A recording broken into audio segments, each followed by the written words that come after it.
Coucou tout le monde, ici Tata Nexia pour une vidéo Tata vous thème auteur, autrice, un petit peu différente de d'habitude puisque nous sommes le 8 mars. Et en 2023, il faut toujours une journée internationale des droits de la femme. Oui, la mission du jour est de vous faire comprendre pourquoi il y en a besoin et pourquoi est-ce que les femmes ont aussi leur place en tant qu'auteur, autrice, écrivain ou écrivaine.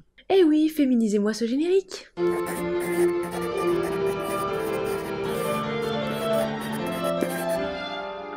Pour ne louper aucune vidéo, abonnez-vous et activez la cloche. Pourquoi cette vidéo? Tant qu'une seule femme sur la planète subira les effets du sexisme, la lutte des femmes sera légitime et le féminisme nécessaire. Cette citation est d'Isabelle Alonso, mars 2001.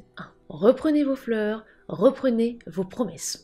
On commence par la définition du féminisme que beaucoup déforment. C'est une doctrine qui favorise l'égalité des droits entre les femmes et les hommes. Aussi, autre définition, le féminisme est un ensemble de mouvements et d'idées politiques, sociales et culturelles ayant pour objectif de promouvoir l'égalité entre les femmes et les hommes en militant pour les droits des femmes, et ce sur le principe fondamental que les hommes et les femmes sont égaux et doivent être considérés comme tels. Égalité des droits. Répétez après moi, égalité des droits. Non, il n'y a pas la notion de supériorité, ni le fait qu'une féministe détesterait les hommes, ou alors que le mouvement du féminisme c'est pour détester les hommes. Ouais, sale féministe! Je me lave tous les jours, hein, merci, et puis alors concernant mes cheveux, tous les 2 jours. C'est pour ça qu'ils brillent, hein, Dixit Jessica Pyrène. Non mais de toute façon, t'es vraiment une malbé. Alors, si l'on est mal machin, ce serait peut-être du coup la cause des hommes, non, effectivement dans des relations hétéro-normées. Je connais pas forcément trop ce genre de choses, mais ça doit être ça. Non, je dis ça parce que bon, de toute façon, pour vous, quand on dit qu'on est lesbienne, c'est juste une mode, hein. Bah ouais, voyons, c'est parce qu'en ce moment, là, au 21e siècle, c'est vraiment le mouvement woke. Ah! Est-ce que quelqu'un a une pelle? Évidemment avec un ruban rose bonbon, on ne parlera pas non plus des couleurs et du reste, hein. Puisque non, je rappelle, le rose n'a pas toujours été associé à la femme et à la petite fille, etc.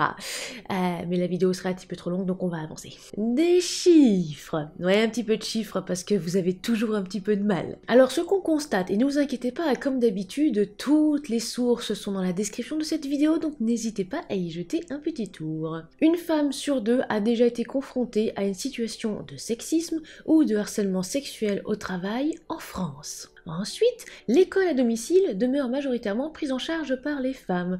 En plus, 83% des femmes et 57% des hommes indiquent passer quotidiennement plus de 4 heures à s'occuper de leurs enfants. Ouais, pourquoi vous faites des gosses? On sait pas trop. Poursuivons avec les chiffres du gouvernement. Les hommes gagnent en moyenne 19,2% de plus que les femmes. Et là, oui, parce que je vous vois venir un petit peu. Oui, on parle avec le même poste, la même ancienneté, les mêmes responsabilités. Non, parce qu'alors on en lit des trucs sur Twitter, hein, en mode « bah c'est normal, voyons, une mère au foyer gagne moins qu'un directeur de site industriel. » Le rapport. Il dit que vous bluffez. Depuis que j'ai plus de genoux. Il dit qu'il a plus de genoux. Il dit qu'il voit pas le rapport. Seuls 12% des pères se sont déjà arrêtés 1 mois pour un congé parental. Ouais, ça fait peu, hein. Dans les médias, les femmes n'occupent que 36% du temps de présence à l'antenne. 36%. C'est bizarre parce que je croyais qu'on était un petit peu la moitié de la population de la planète. Non, c'est pas ça. On pourrait au moins faire du 50-50, non? Je sais pas, c'est juste une petite proposition comme ça, hein. Bon, ne vous inquiétez pas, de toute façon je vais repartir dans mon vaisseau. Moi. On arrive à la littérature. Petit extrait d'actualité, un article qui date de 2019. On avait déjà la preuve d'un sexisme terrifiant dans le monde du Nobel de littérature. En 2011, s'établissait le constat que seules 12 femmes avaient été récompensées contre 93 hommes. D'ailleurs, cette même année, le Goncourt avait retenu 15 ouvrages d'hommes pour 3 de femmes. Mais pas brillant. Fin de citation. Pourtant, sachez qu'il y en a des femmes qui sont autrices, il y en a. Malheureusement, elles sont très souvent invisibilisées, ou même, pire que ça, parfois, elles se cachent derrière un pseudo d'hommes, ou tout simplement aussi elles n'osent pas parce qu'on n'aura pas arrêté de leur rabâcher toute leur vie. De toute façon, tu sers à rien, tu vaux rien en fait, un homme vaut plus que toi. Alors pourquoi en fait tu finirais cet ouvrage et pourquoi justement tu l'enverrais à des concours, à des maisons d'édition? Non mais laisse tomber en fait, t'as rien entre les jambes. Voilà. Bref, ouais, mais le prix Femina, il y a bien des femmes. Ah ouais. Lol, alors, oui, j'ai vu le tableau. À savoir, cette année-là, il y a eu une parité, 8 hommes, 8 femmes. Pourtant, c'est le prix Femina. Incroyable, alors ça voudrait dire en fait que le prix Femina est plus paritaire que d'autres concours. Mais du coup, même là, les femmes n'ont pas un avantage, parce qu'on pourrait se dire qu'il pourrait y avoir un petit avantage. Comme ça équilibrerait le fait que tous les autres concours, il y a quasiment beaucoup trop d'hommes. Même pas. Au niveau du prix Mon-Roman, il y a plus de femmes que d'hommes. Et dans mes prestats, j'ai aussi plus de femmes que d'hommes. Est-ce que ce serait parce qu'elles sont plus nombreuses au niveau des statistiques? Non. Apparemment, 63% des auteurs sont des hommes, souvent à la retraite, ou qui s'en approchent, puisque le profil moyen est un homme de 55 ans. Et là, vous allez me dire, ah donc, la preuve qu'il y a plus d'hommes que de femmes qui écrivent. N'oubliez pas qu'on peut faire dire tout ce que l'on veut au niveau des statistiques. Pourquoi est-ce que le profil moyen est un homme de 55 ans qui écrit? Souvent à la retraite ou qui par exemple a peut-être beaucoup plus de temps pour lui. Rappelez-moi un petit peu la charge mentale et qui s'occupe des tâches ménagères au niveau des foyers en France, évidemment en grande majorité. Il y a toujours des exceptions, je le sais. Dixit comme ici où on fait une semaine sur deux. Non, parce qu'il est vrai que vu que les femmes font tellement de trucs et que visiblement elles s'occupent aussi de la maison, des enfants, très souvent aussi de leurs parents et du reste de leur famille, quand voulez-vous qu'elles écrivent? Ouais, hein, c'est une petite réflexion qu'on s'était déjà faite lors d'un petit débat, je ne dirai plus justement lequel, parce que je me souviens plus du titre en fait, déjà tout simplement. Bref, autre sujet, continuons. Au bac 2022, les écrivaines toujours minoritaires, attention je cite, il faut augmenter le nombre d'autrices considérées comme classiques, plaide une professeure de lettres. Je comprends totalement ce témoignage et les témoignages, ça vient justement d'un article du Monde. Des livres que j'ai lus d'autrices à mon époque à l'école, il y en avait très peu. Très peu, je crois qu'il y en avait peut-être 2 en fait. Et côté auteur classique, les hommes dépeignent souvent les femmes, et là je cite parce que c'est une citation, avec des stéréotypes. Et ouais, ça aussi c'est un petit peu agaçant. Autre petit témoignage qui vient de Nina, 16 ans, pareil, hein, toujours le même article du Monde que je suis en train de citer. La femme n'est jamais la protagoniste. Dans Molière, la femme, c'est la nounou, déplore la lycéenne. Il n'y a qu'en littérature d'idées où l'on étudie une femme, Olympe de Gouges, avec la déclaration des femmes et de la citoyenne, où c'est justement la femme qui s'engage et qui argumente. Ça fait peu. Depuis le collège, Nina a principalement étudié des œuvres d'hommes en français. Elle espère tomber sur Olympe à l'écrit du bac. Cette femme de lettres, pionnière du féminisme, l'a beaucoup marquée. C'est en étudiant Olympe de Gouges que je me suis demandé pourquoi on n'étudiait pas d'autres femmes. Il y a des femmes qui écrivent très bien et il faut s'engager pour que ce soit égal dans le monde de la littérature. Vrai, oui. Et oui, notez au passage les vidéos de Mélanie Desforges sur ce sujet avec Où sont les femmes dans le monde littéraire et également Mary Shelley qui n'est pas que la mère de Frankenstein. Bon, déjà, elle a effectivement écrit Frankenstein et il y en a encore beaucoup qui l'oublient. Frankenstein, ah ouais, non mais franchement, cet ouvrage, il est génial. Ah non mais l'auteur, mais il est super doué, hein, franchement, mais il est très compétent hein, comme mec. C'est une femme en fait. Oh, une femme qui écrit. Mais attention, qui écrit du fantastique, de l'horreur, ou même pire. Oh, une femme qui écrit du gore, qui écrit de la dark fantasy, oh secours. Ouais, ça existe, il y a moi, il y a Hello de Salm aussi, et tellement d'autres personnes. Simplement parce qu'on ce n'est pas le genre littéraire qui fait le sexe ou l'inverse en fait. Hein. Ouais, il y a aussi un petit clin d'œil derrière à cette phrase. Donc, oui, pour exister et faire valoir le fait que, ouais, on est là, qu'on est la moitié de la population mondiale, même si oui, dans beaucoup de pays, naître femme signifie qu'on va très certainement mourir, ou alors qu'on ne va pas vivre vieille, qu'on sera souvent très certainement aussi mutilé, vendu, marié très jeune, enfin bref, c'est génial, hein. Bref, tout ça, vous le devez déjà le savoir. Donc, journée du 8 mars. Petit tour historique afin justement de parler, comme toujours, des faits. Officialisée par les Nations Unies en 1977, la Journée internationale des droits de la femme trouve son origine dans la lutte des ouvrières et des suffragettes du début du XXe siècle pour de meilleures conditions de travail et le droit de vote. C'est une journée de manifestation à travers le monde, l'occasion de faire un bilan sur la situation des femmes. Traditionnellement, les groupes et associations de militantes préparent des manifestations pour fêter les victoires et les acquis, faire entendre leurs revendications afin d'améliorer la condition des femmes. Cette journée internationale reste aujourd'hui d'une brûlante actualité, car tant que l'égalité des droits entre les hommes et les femmes ne sera pas atteinte, nous aurons besoin de la célébrer. Répétez souvent un petit peu cette phrase. Tant que l'égalité des droits n'est pas atteinte, nous aurons besoin de cette magnifique journée.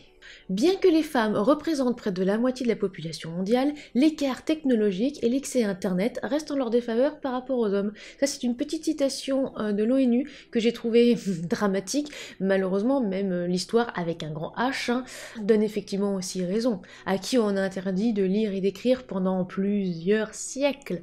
Oh, je crois que c'est aux femmes, justement. Et passons maintenant un petit peu aux idées reçues. Ça vient aussi d'un article du Monde, comme toujours, le lien dans la description de cette vidéo. Joyeuse fête de la femme! Non. Tiens, voici un bouquet de fleurs. Non. Et ne m'offrez pas non plus de soutif, vous connaissez pas ma taille. Non, je n'ai pas non plus besoin d'un aspirateur tout rose ou aussi d'un appareil électroménager. Poursuivons avec d'autres idées reçues. En France, l'égalité professionnelle est acquise. Faux. À travail de valeur égale, salaire égal, ce principe est inscrit dans le Code du travail français depuis 1972. 50 ans. Pourtant, selon l'Institut national de la statistique et des études économiques, l'INSEE, dont les chiffres les plus récents ne prennent en compte que le secteur privé, les femmes gagnent en moyenne 16,8% de moins que les hommes en équivalent temps plein, c'est-à-dire pour un même volume de travail. Au passage, au niveau du public, c'est en train effectivement de se rattraper. Il y a aussi des petits écarts. Paix aux âmes, les contractuels. Les hommes aussi font la vaisselle. Alors déjà, on notera que très souvent, cette phrase, c'est vaisselle. Ouais, d'accord, donc les femmes font très souvent, d'ailleurs plus souvent la vaisselle que les hommes. Alors oui, il y a des hommes qui font la vaisselle, certains, pas tous. Comme il y a des hommes qui font leur lessive, certains, pas tous, parce que bien sûr, il y a des exceptions. Et bien sûr, il y a des femmes qui ne vont pas faire la vaisselle, qui ne vont pas s'occuper de leur linge, etc. Des exceptions. Il y a des combats plus importants à mener que l'écriture égalitaire ou la lutte contre la précarité menstruelle. Alors déjà, vous vous souvenez de ce que je vous avais dit par rapport à l'égalité salariale 1972, qui n'est toujours pas acquise 50 ans après. Comment vous dire? Il y a un petit problème en fait quelque part. Alors, il y a des combats donc entamés il y a 50 ans qui ne sont toujours pas achevés. Donc voilà, on en parle aussi des discussions autour de l'IVG. Oui, je sais que ça va aussi peut-être créer du drama et créer des débats. Sérieusement, il y en a encore qui contestent ce droit en 2023. Ouais, en 2023. Ensuite, il va peut-être aussi un petit peu falloir d'arrêter de hiérarchiser les droits, comme si justement il y avait un droit plus légitime que les autres, etc. Déjà, qui on est pour juger, on va dire ça, qui on est pour établir justement une hiérarchie. Non, ne hiérarchisez pas les droits. La lutte contre le harcèlement de rue ou contre la précarité menstruelle, l'utilisation de l'écriture égalitaire, le fait de s'affranchir de l'injonction à s'épiler, les violences conjugales, etc. Tout contribue à la lutte contre le sexisme et le système de domination masculine. Vous pouvez avoir un problème avec ça, l'air de rien, je subis aussi tous les jours ça. Que ce soit le patriarcat ou que ce soit le fait que même habillé, je vais pas dire comme un sac à patates ou presque, je me ferais de toute manière embêter en sortant dans la rue. Bref, tout. Tant que l'égalité des droits n'est pas acquise, on continuera. Vous en avez marre de cette journée du 8 mars?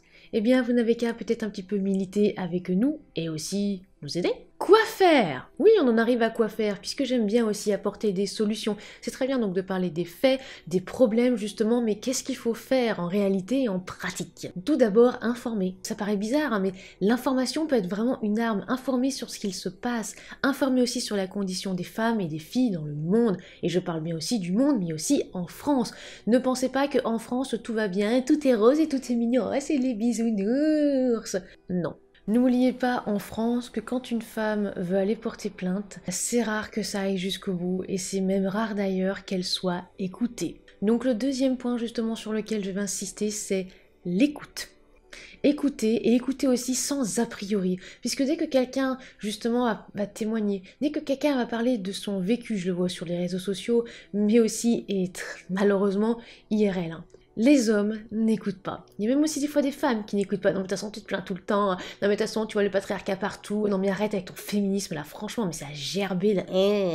Prenez du recul et écoutez. Oui, aider, si justement vous pouvez aider, si vous pouvez aider des associations, si vous pouvez justement aussi relayer, que ce soit des messages positifs, que ce soit des messages d'encouragement, peu importe en fait, essayez d'aider. Et le dernier point, ce serait devenir bénévole dans des associations ou suivre l'activité d'association qui vous parle, qui vous plaise. Pour ma part, effectivement, je suis le mouvement E4She. Nous toutes, je les suivais à un moment. Après, il y a eu un petit truc qui m'a peut-être pas forcément plu de leur côté, donc c'est un petit peu en stand-by. En tout cas, le mouvement E4She, j'aime beaucoup. Et ajoutez ce que vous voulez justement dans cette liste. Voilà, pour ma part aujourd'hui, je vous ai informé. Je vous invite en plus à creuser encore plus, évidemment, au niveau de ce sujet. On va dire que j'ai un petit peu accompli ma béa de la journée. En bref, la journée du 8 mars n'est pas la journée de la femme, n'est pas une journée où justement vous allez offrir une fleur et attendre un petit cookie parce que oh vous avez fait une bonne action, c'est génial. Nope. C'est la journée internationale des droits de la femme. Ouais, d'où le point levé. Merci d'informer et d'arrêter les fake news, c'est pénible. Et tous les ans, on y a le droit. À quoi ça sert? À faire état de l'avancée de nos droits. Nous sommes la moitié de la population et nous sommes tous, toutes différentes et différents. Pourquoi cette phrase? Allez, creusez-vous un petit peu la tête parce que vous commencez à me connaître. Oui, je ne laisse jamais rien au hasard. Professeur, parler des autrices classiques. Il y a beaucoup d'autrices classiques qui écrivent très bien, alors pourquoi ne pas les étudier? Il y a d'ailleurs pas mal de listes qui passent au niveau d'internet, qui passent aussi sur les réseaux sociaux, et vraiment, il y en a beaucoup. Alors je ne sais pas comment ça se passe au niveau des programmes, je ne sais pas qui faut en référer, je ne sais absolument pas, mais on est en 2023. Faites une parité dans les programmes. Bref, et bien voilà, c'est la fin de cette vidéo et j'espère qu'elle vous a plu. N'oubliez pas de vous abonner, de lâcher un like, un commentaire et de partager cette vidéo, ça nous fait plaisir. Et en plus, ça va flatter l'algorithme, surtout en cette journée du 8 mars, qui est donc... Là, logiquement, vous devez me répondre la journée internationale des droits de la femme, sinon je sors le fouet. On se retrouve la semaine prochaine pour une autre vidéo. En attendant, soignez votre plume.